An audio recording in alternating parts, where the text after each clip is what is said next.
Trabajo en equipo, hermenéutica aplicada. Mi nombre, Maribel Olivares Macías. El texto, Gálatas, capítulo 1, del verso 1 al 7. El punto a tratar es el número 5. Haz una investigación panorámica del libro de texto. La epístola de Pablo a los Gálatas. El autor, Pablo de Tarso. Su autoría no se discute. Su audiencia, la iglesia en Galacia. Los cristianos que vivían en la provincia romana de Galacia eran cristianos que provenían mayormente de un trasfondo gentil y relativamente nuevos creyentes. El propósito de la carta va dirigida a la iglesia en la provincia de Galacia, y en los primeros capítulos Pablo habla defendiendo su llamado de parte de Dios a llevar el evangelio. Un evangelio que estaba siendo pervertido por los judaizantes a los gentiles. Este mensaje va dirigido a los gentiles, el mensaje de salvación solo por fe en Cristo Jesús, y les muestra la diferencia entre la esclavitud y la libertad. El propósito de la carta es poner en claro que la ley no es el camino de la salvación, que la ley que la ley te mantiene esclavo y la gracia te da paz y libertad. La gracia te lleva a la promesa del Espíritu Santo y te da los frutos del Espíritu en un nuevo pacto en Cristo Jesús. La palabra clave de la carta es fe. Pablo insiste en que no hay obra humana que le pueda ayudar al hombre a ser justificado ante Dios. Los pecadores somos justificados y si vivimos una vida consagrada a Dios al confiar en Jesús y su obra redentora, no por guardar la ley ni por apoyarnos en buenas obras. La revelación de la autoridad es lo que enfatiza Pablo. El pacto y redención, la ética y la moral son los puntos fundamentales de Pablo que trata en su carta, pero principalmente que no hay otro evangelio, que el único evangelio que hay es por gracia en la fe en Cristo Jesús. La fecha en que fue escrito es aproximadamente entre el año 49 al año 55. La fecha depende de la opinión que sostengamos sobre a quién va dirigida la carta, porque la carta en sí no lo da con claridad. El lugar donde se escribió, probablemente Antioquía de Siria, o tal vez cuando estaba en Macedonia, de acuerdo al libro de los Hechos, capítulo 20, verso 1. El contenido. ¿Qué dice el libro? En lo personal, el autor está hablando de la gracia y su llamado a predicar el evangelio. En su mensaje, Pablo defiende su autoridad como apóstol que estaba siendo puesta en tela de duda. Su mensaje era una revelación divina, enfatizaba Pablo, desde el capítulo 1 al capítulo 2. Dios les bendiga, hermanos. Mi nombre es Leti de Luna y hoy les voy a compartir el contexto textual de nuestro pasaje Gálatas capítulo 1 versículo 1 al 7. En armonía del texto con su contexto inmediato, vemos que anterior a este capítulo podemos encontrar la carta a los Corintios, donde se logra ver la intención de Pablo en buscar la edificación de los creyentes, ya que Corintio también necesitaba ser exhortada. Pablo no evade los problemas ni es indiferente a las necesidades de las iglesias, por lo que con autoridad, amor y respeto y respaldo de Dios también exhorta a las iglesias y desea su crecimiento espiritual con la gracia de Jesucristo, el amor de Dios y la comunión del Espíritu Santo. En el capítulo 2, posterior al capítulo 1 de Gálatas, Pablo continúa relatando su proceso para finalmente cumplir la misión del Señor de llevar el evangelio a los gentiles, pues llegando a un acuerdo con los discípulos Jacobo, Cefas y Juan, Pablo fue despedido con Bernabé para predicar a los gentiles con la encomienda de no olvidarse de los pobres. Además, también Pablo habla sobre aquellos hermanos falsos que los espiaban y los querían privar de su libertad en Cristo. Pablo también vivió rodeado de gente que quería judaizarlo, pero a diferencia de Pedro, quien sí llegó a ceder ante los judaizantes evitando a los creyentes gentiles, Pablo mantuvo la convicción de que Dios mismo no hace excepción de personas y que de Dios mismo viene la salvación y solo se recibe por gracia mediante la fe en Jesús. En armonía con el del texto, con el capítulo entero, vemos que Pablo inicia su carta declarando su identidad como apóstol, resaltando que fue instituido por Jesucristo y por Dios el Padre. A razón de esto, también en los versículos siguientes, él afirma el respaldo de Dios en su ministerio y hace un recuento de su historial, pues no fue un apóstol de la noche a la mañana, por lo que se explaya en todo su proceso. podemos ver también en armonía con el texto, con el libro entero, Pablo mismo afirma que él fundó cierto número de pequeñas iglesias y comunidades de evangelio en Galacia. Lo vemos en Gálatas 4:13. En la carta completa vemos que Pablo escribe la carta en respuesta a una necesidad apremiante en las iglesias de Galacia, ya que aunque al principio fueron creyentes fervorosos en su fe, mientras Pablo estaba presente, tiempo después hay una evidente decadencia en su fe, al dejarse envolver por fascinaciones de los grupos judaizantes y acceder a las prácticas del judaísmo, mismas que los hacían apartarse del evangelio de la verdad. Cabe mencionar que estos grupos estaban infiltrados con una mala intención. Los falsos hermanos intentaban convencer a las iglesias de que el evangelio de Jesús solo sería perfecto cuando se sometieran a la ley de Moisés. Los instaban a guardar prácticas judías y explícitamente la de la circuncisión. Es así como instaban a los creyentes a apartarse de la verdad del evangelio. Esta fue la razón tan apremiante y preocupante por la que Pablo está escribiendo con vehemencia la carta a las iglesias en Galacia. En armonía con el texto y otros libros de la Biblia, vemos a Galacia como una provincia del Imperio Romano y es mencionado 5 veces en los libros de la Biblia del Nuevo Testamento. Hechos 16, en Hechos 18, en Primera de Corintios 16 y Primera de Pedro 1 y Segunda de Timoteo 4:10. Pablo hace referencia a su llamado, el cual recibió al mismo tiempo de su salvación. Pablo también reconoce que Dios resucitó a Jesús de los muertos. Está haciendo referencia a lo que dice en 1 Corintios 15, 3-4. La epístola a los Gálatas está relacionada de manera temática con la carta a los romanos. El tema es la salvación y la justificación gratuita mediante la fe en Cristo Jesús. También se menciona el verdadero evangelio basado en la gracia de Dios y se recibe por fe en Cristo Jesús. Esto también referente a Efesios 2:8, que dice: porque por gracia sois salvos por medio de la fe, y esto no de ustedes, porque es don de Dios. Gracias. Dios les bendiga, hermanos. Soy Tamar Saraí Rodríguez González, pertenezco al equipo 1 y hoy les voy a hablar del punto 7 acerca de hacer una investigación del contexto histórico. Los Gálatas es una carta bastante profunda que escribe Pablo desde Antioquía y habla acerca de cómo los creyentes nuevos estaban siendo movidos y ahora Pablo les envía una carta desde Antioquía en su segundo viaje misionero y probablemente preocupado por lo que se estaba viviendo e imposibilitado de poder ir y hablar con ellos. Sin embargo, les envía una carta y les menciona en el verso 2, dice: y a todos los hermanos que están conmigo y a las iglesias de Galacia. Y al él referirse a los hermanos que están con él, podemos hablar de Silas, Tito, Timoteo, Priscila y Aquila, Lucas, todos ellos que lo acompañaron durante su segundo viaje misionero.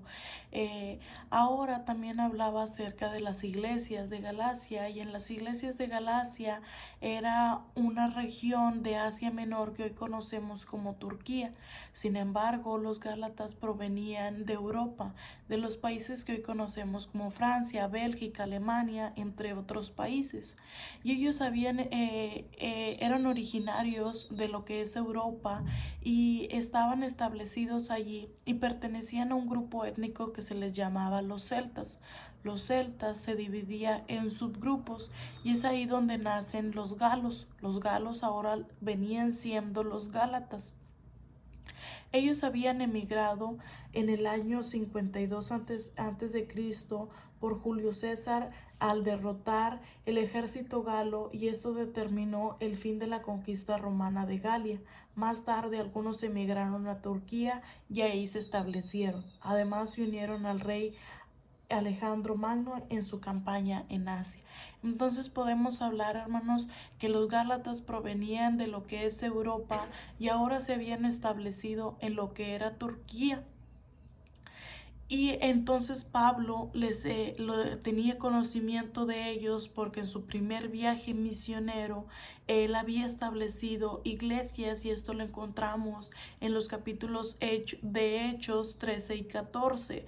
Además, también Pablo en lo que es capítulos 15 y 16 habla de este problema que él estaba llevando hacia el concilio en Jerusalén. Entonces podemos hablar del contexto, es que los Gálatas provenían de Europa.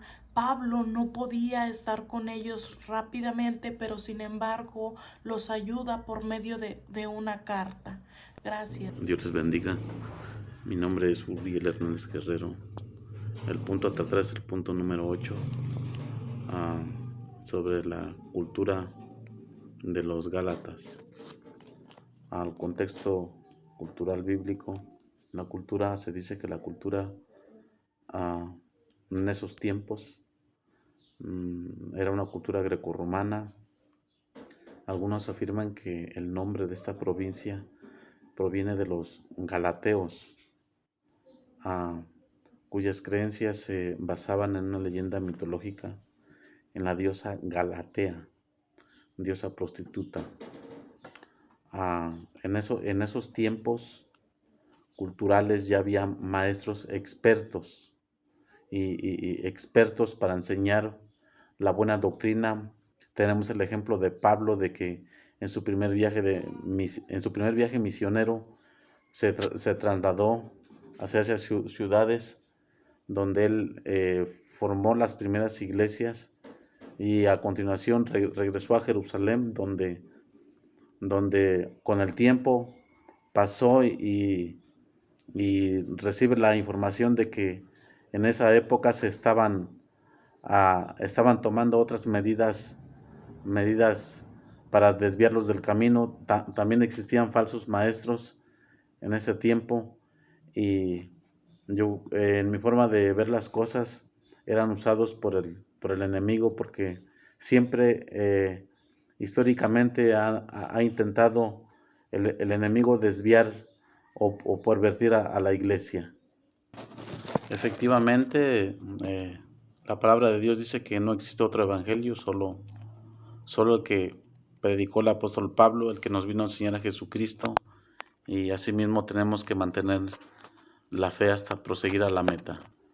Como podemos ver, Pablo tuvo un encuentro personal con el Señor Jesucristo.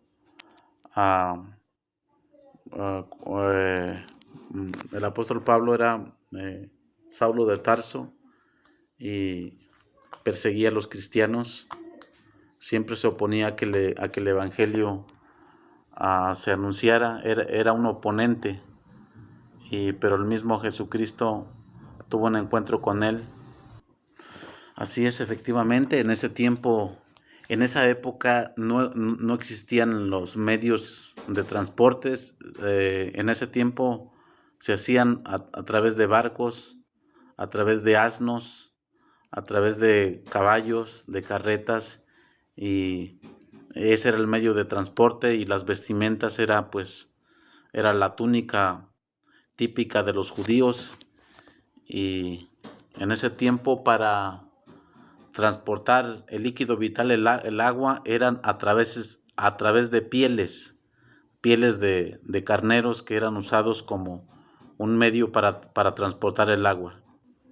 Efectivamente, cuando Pablo se entera de lo que estaba sucediendo con esas iglesias que él había fundado, inmediatamente se pone a escribir el libro de Gálatas para que y después a continuación él se traslada a esos lugares donde estaban aconteciendo esos hechos que no eran bien vistos por Dios, y también de lo que Pablo enseñaba. Como podemos ver también los orígenes, cuando Jesús vino aquí a la tierra, desde sus orígenes siempre había oponencia para que no se anunciara el evangelio, y desde la fundación del evangelio siempre Satanás ha intentado destruir a la iglesia, pero estamos con el Señor. Hay promesas de que Él va a prevalecer. Al versículo 4 del capítulo 1 nos dice que el propio Jesús se dio a sí mismo por cada uno de nosotros para librarnos del pecado y para librarnos de este mundo malo. Él vino a dar libertad a los cautivos, y pues debemos de mantenernos en la fe. De acuerdo a los escritos que Pablo hizo, se nos Se nos dice que eran en pergaminos escritos con tinta, pero de acuerdo a la tradición judía se escribían de derecha a izquierda. En ese tiempo no existían todavía papel y lápiz como hoy en día, y por tal motivo se escribían de esa manera. Hola, yo soy Valeria Rodríguez y yo les voy a hablar del paso número 9 y paso número 10. Como bien lo mencionaron mis compañeros, nosotros estamos hablando del capítulo 1, versículo 1 al 7 del libro de Gálatas. Yo les voy a hablar del contexto literario y las figuras retóricas que hay en este texto. Encontramos la primera anáfora en el versículo 1. La anáfora consiste en que hay palabras que se repiten más de una ocasión. En este caso se repiten, son dos palabras que se repiten en dos ocasiones, y la tercera vez que se repite es más que todo una afirmación. La anáfora la encontramos en el primer versículo, al final, casi al terminar, que dice Dios Padre quien levantó a Jesús de los muertos. Posteriormente nos vamos al versículo 3, que dice al inicio que Dios Padre y nuestro Señor Jesucristo les concedan gracia y paz. Y para finalizar con esta anáfora, en el versículo 4 dice, tal como Dios nuestro Padre lo planeó. Aquí vemos cómo el apóstol Pablo nos insiste en que Dios Padre levantó a Jesús de los muertos, Dios Padre nos conceda paz y Dios nuestro Padre planeó tal como Jesús vino a vivir. Y bueno, es increíble cómo nos va ahora sí que desarrollando en el mismo texto esta anáfora. También vamos a la comparación simil, que la encontramos en el versículo 4, también al inicio, que dice tal como Dios nuestro Padre. La comparación pues viene en cuanto vemos que dice así como, o cuando nos dice así como esto que está entrando, no sé, me gustan los ojos como el mar, me gustan estos ojos son como el mar. Entonces encontramos estas comparaciones aquí cuando nos dice tal como Dios nuestro Padre lo planeó. Nos dice primero al inicio de estos versículos cómo Dios levantó a Jesús de los muertos, cómo vino a morir por nuestros pecados, cómo lo levantó, cómo hizo todo esto.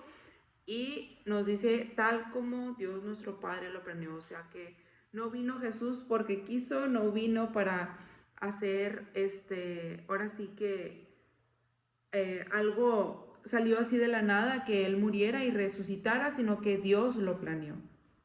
Y para finalizar vamos con la hipérbole, que la encontramos al inicio del versículo 6, que dice el apóstol Pablo una declaración: estoy horrorizado.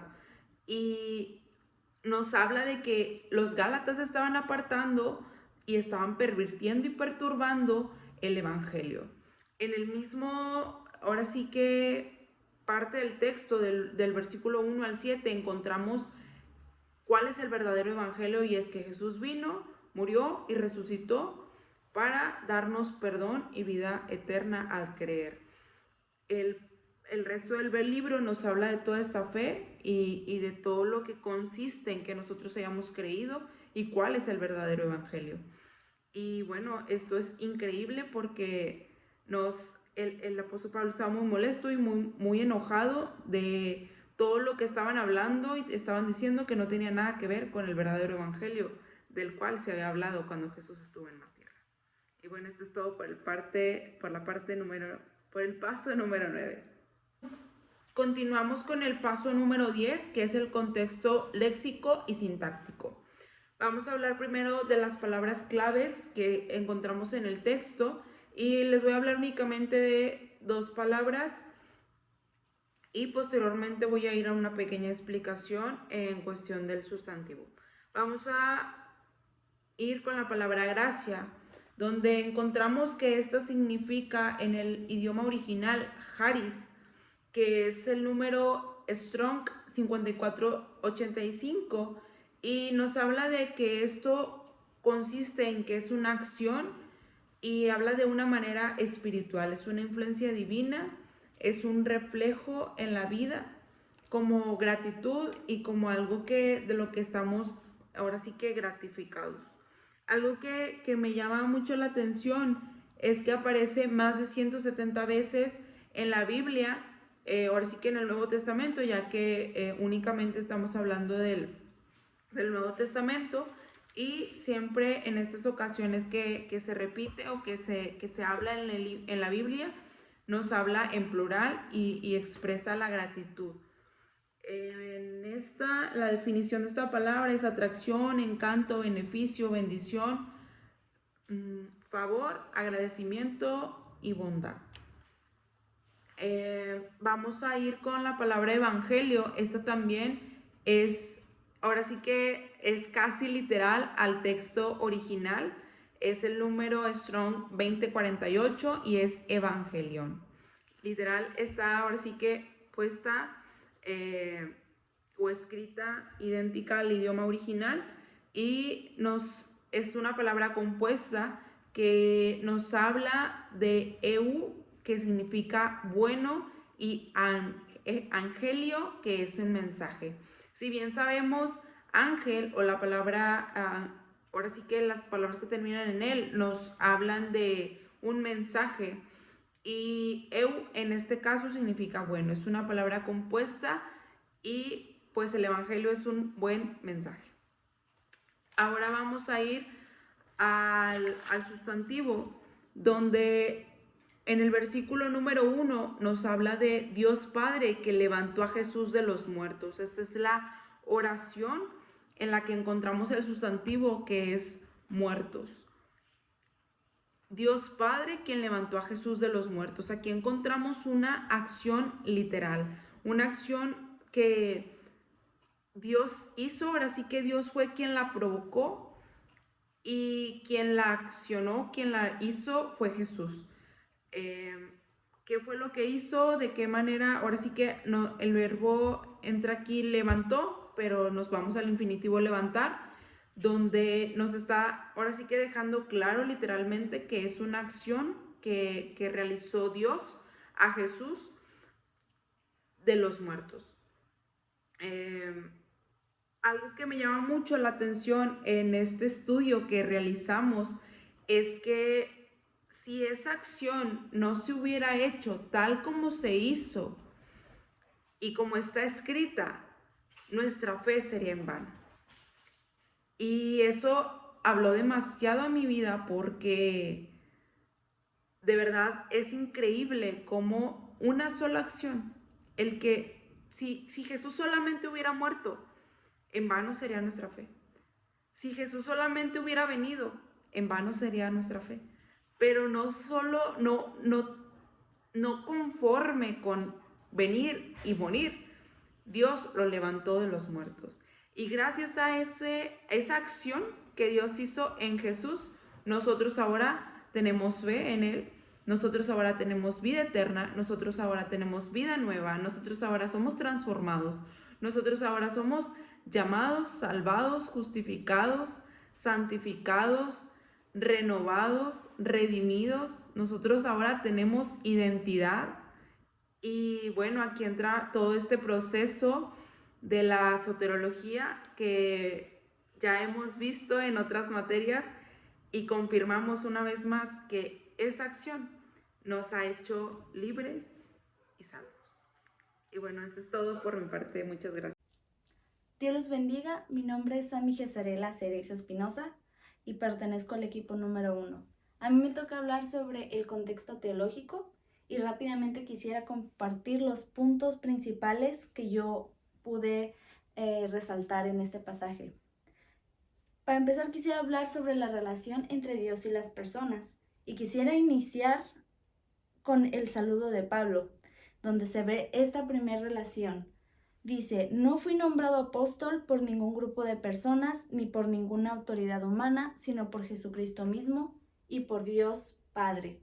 Esto nos recuerda que es la soberanía de Dios la que decide a quién usar y cómo usarlo. Y marca esta relación entre Dios y las personas, donde Dios decide usar a los humanos, a sus hijos, para cumplir sus propósitos. Como segundo punto, El versículo 3 dice: que Dios Padre y nuestro Señor Jesucristo les concedan gracia y paz. Esto nos habla sobre esta relación entre Dios y las personas, donde Él es quien concede esta paz que las personas necesitamos. Y para terminar este apartado, el versículo 4 dice: tal como Dios nuestro Padre lo planeó, Jesús entregó su vida por nuestros pecados para rescatarnos de este mundo de maldad en el que vivimos. Y este es un punto importantísimo, por supuesto, al recordarnos esta relación que puso Dios al enviar a su Hijo Jesucristo a morir por nosotros. Y la relación de este texto y la revelación de mi propia iglesia es que la fe en Jesucristo es necesaria para salvación y que siempre he sido enseñada que el Evangelio es suficiente para poder salvarnos. Por último está el significado que este texto tuvo para sus oyentes originales. Y esta carta es escrita por Pablo debido a una preocupación que él tenía, ya que los Gálatas estaban viviendo y predicando el Evangelio de una manera diferente a la que se les había enseñado. Pablo está preocupado ya que este Evangelio está siendo adulterado y está siendo cambiado a conveniencia de algunos. Y esta introducción es importantísima, ya que en ella toca 2 puntos claves para el resto de la carta. Y una es la autoridad de Cristo como cabeza de la iglesia, y 2 es la salvación por fe y cómo es que esta es suficiente para salvarnos de nuestros pecados. Muchas gracias, Dios les bendiga. Mi nombre es Beatriz García Arellano. Carta a los Gálatas. Texto bíblico, Gálatas capítulo 1, versículos del 1 al 7, versión Reina Valera 1960.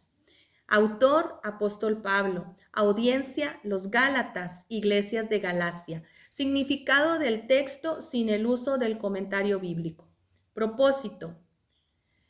Gálatas es considerado uno de los libros más importantes del Nuevo Testamento. Algunos de sus propósitos que nos da a conocer y que comprendamos el pensamiento y el sentir del apóstol Pablo. Gálatas nos da una base para poder entender la fe cristiana. Cómo podemos centrar a una relación correcta y firme con Dios. Es una carta escrita por el apóstol Pablo, como lo mencioné anteriormente, a los habitantes de Galacia, lo que ahora es conocido como Turquía, para exhortarles a tener una vida en libertad en Cristo y a que no abandonen su libertad y que no vuelvan a su vieja manera de vivir. El apóstol Pablo inicia dando a mostrar su carácter, defendiendo su autoridad como apóstol, expresando su afirmación y explicación, demostrando el mensaje del Evangelio de Jesucristo para una vida diaria con el poder del Espíritu Santo.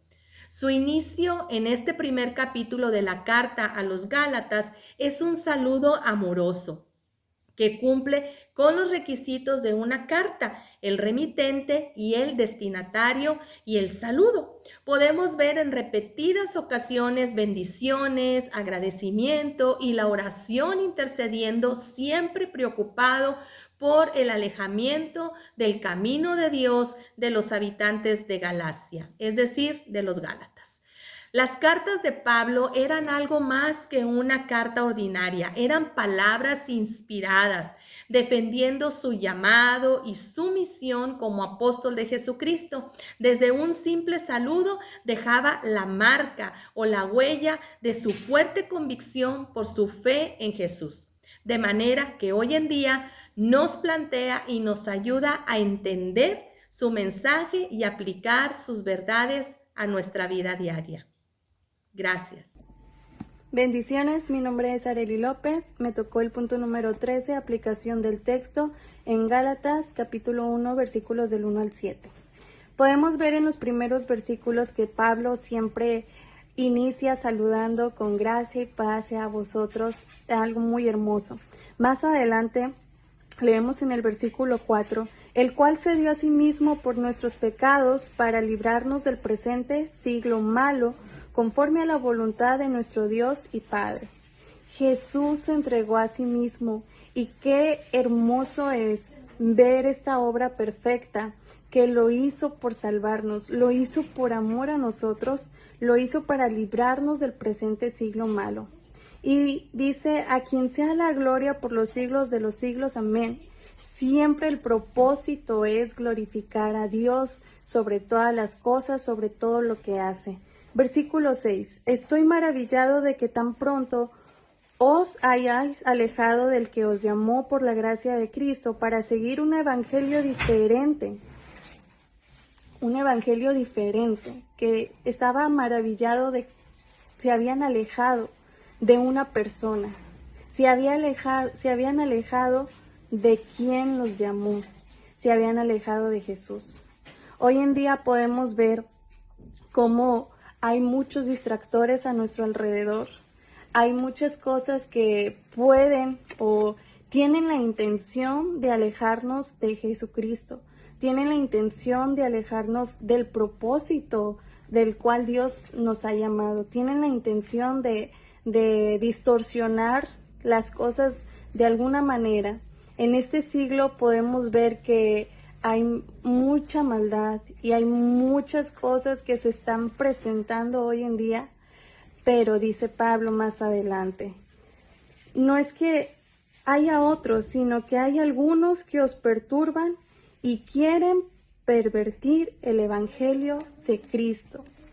Hay tres cosas que nos menciona aquí Pablo muy importantes. No que haya otro. Número 1, el evangelio ilegítimo. Número 2, no era bueno porque dice que os perturban. Estaba lleno de problemas. Y número 3, sobre este evangelio diferente que querían cambiar. Era una distorsión del verdadero evangelio porque estaban pervirtiendo el evangelio de Cristo. El mensaje de Cristo, Pablo lo deja muy en claro. El mensaje de Cristo es aquel que trae paz a nuestra vida, aquel que trae bendición. Y lo deja en claro en 1 Corintios capítulo 15, versículos del 1 al 4. El mensaje del evangelio es lo que Jesús hizo en la cruz por nosotros, revelado por las Escrituras y probado por la resurrección. Cada día nosotros debemos de tomar nuestra cruz, salir de nuestra comodidad y no dejando que alguien, distractores, objetos, cosas, nos alejen del verdadero evangelio, de lo que es real, de lo que es eterno, que Cristo murió, resucitó y volverá por nosotros. Dios les bendiga. Mi nombre es Maribel Olivares Macías. El punto número 14. Haz un bosquejo para un sermón. El asunto, el llamado. La palabra clave es gracia. El tema, el ministro de Dios y su autoridad. La proposición. Los falsos maestros siempre han existido, pero debemos permanecer firmes en la libertad con que Cristo nos redimió. La ley nos lleva a la esclavitud. La gracia en Cristo Jesús a la libertad. La interrogante sermonaria. Los falsos maestros estaban dispuestos a destruir el ministerio de Pablo. ¿Por qué? ¿Qué enseñaba Pablo? La oración de transición. Las críticas contra el ministro de Dios son el pan de cada día, pero en ese momento es cuando debemos declarar con valentía nuestro llamado y permanecer firmes en lo que hemos creído y de una manera, y no de una manera arrogante o súper espiritual, sino de un modo claro y humilde. La introducción. El saludo de Pablo a los Gálatas es diferente en sus saludos a otras iglesias. Estaba escribiendo bajo una gran presión y un gran esfuerzo. Habían surgido falsos maestros que pervertían el evangelio de Cristo y le criticaban a él como un falso apóstol. Cuestionaban su llamado al ministerio y su autoridad como mensajero de Dios. Algunos incluso cuestionaban el evangelio mismo. Por lo tanto, falta el habitual afecto expresado hacia la iglesia e individuos. Desde las primeras líneas su escritura es áspera. Se dirige a la iglesia de Galacia con palabras que van derecho al grano y les dice que él es un verdadero ministro de Dios, un verdadero apóstol y un mensajero del Señor Jesucristo. Las divisiones principales, el punto número 1 es: él es comisionado únicamente por Dios. Su llamado el evangelista a los gentiles, en el capítulo 1, verso 15 y 16. Él es comisionado únicamente por Dios. El punto número 1 es Gálatas 1:1. Él es reconocido como un hombre de Dios. Gálatas 1:2. Él desea lo mejor para los creyentes, Gálatas 1:3. Él proclama la obra de Cristo, Gálatas 1:4. Las subdivisiones, una del punto número 1 dice que que su mensaje es una revelación divina, Gálatas 1:12. Del punto número 2, los testigos que son sus colaboradores en Gálatas 1:19. Y también de igual manera estuvo presente en el concilio, Gálatas 2:1-2. En el punto número 3, las subdivisiones dice: aún en su enojo